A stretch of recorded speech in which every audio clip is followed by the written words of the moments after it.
সিলেটের যে কটি মাদ্রাসা দ্বীনী শিক্ষা প্রসারে বিশেষ ভূমিকা পালন করে চলেছে তার মধ্যে একটি জামিয়া ইসলামিয়া হুসাইনিয়া গহরপুর মাদ্রাসা। প্রবাসী অধ্যুষিত জনপদ বালাগঞ্জ উপজেলার এই মাদ্রাসাটির সুনাম দেশে বিদেশে এখন সমুজ্জ্বল রয়েছে।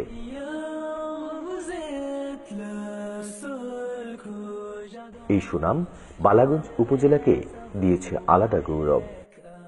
এই অঞ্চলের দ্বীনী শিক্ষার উন্নয়ন ও বিকাশে এই মাদ্রাসার অবদান বিশেষভাবে উল্লেখ করার মতো।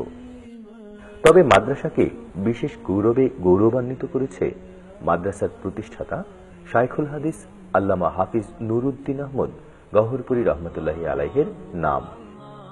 সর্বজন শ্রদ্ধেয় এই আলেমই ছিলেন এই মাদ্রাসার সফল প্রতিষ্ঠাতা। এই নামের আভা মাদ্রাসাকে দিয়েছে আলাদা সম্মান। সিলেটের মধ্যে অত্যন্ত সুন্দর এবং সুবিশাল মাদ্রাসাটি যে কারো নজর কাড়ে।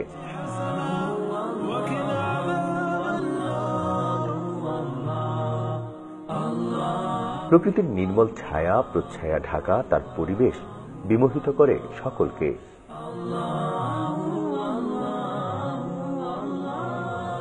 মাদ্রাসায় মোট দুটি ভবন রয়েছে, একটি চারতলা, অপরটি দ্বিতল ভবন। সবুজ ঘাসের মায়ায় মাদ্রাসা প্রাঙ্গণে রয়েছে একটি বড় মাঠ। মাদ্রাসার পাশেই দিঘির আদলে একটি পুকুর।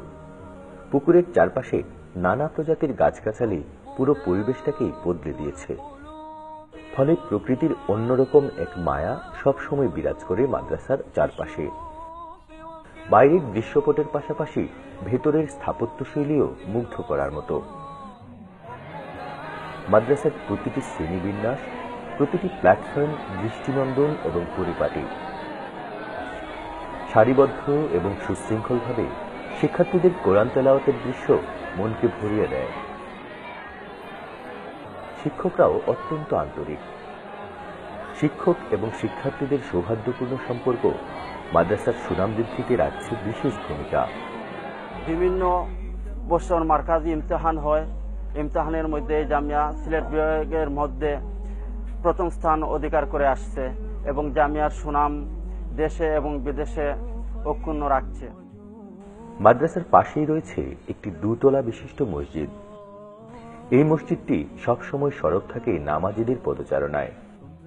আজানের ধ্বনি কানে পৌঁছার সাথে সাথে নামাজ পড়তে সারিবদ্ধভাবে আল্লাহর ঘরে রওনা দেন শিক্ষার্থীরা। ফলে ৫ ওয়াক্ত নামাজের সময় মসজিদের দুতলা পর্যন্ত নামাজি গড়ায়। আশপাশ এলাকার ধর্মপ্রাণ মুসল্লিরাও এখানে সালাত আদায় করতে ছুটে আসেন। মসজিদের ভেতরে আধুনিক শিল্পিত কারুকাজ না থাকলেও যেটুকু রয়েছে তা প্রশান্তির। 1959 ইংরেজি এই মাদ্রাসার সাথে মসজিদটা ভিত্তি রাখা হয়েছিল। প্রথম অবস্থায় দরজা এরকম টিন এগুলা দিয়ে করা হয়েছিল।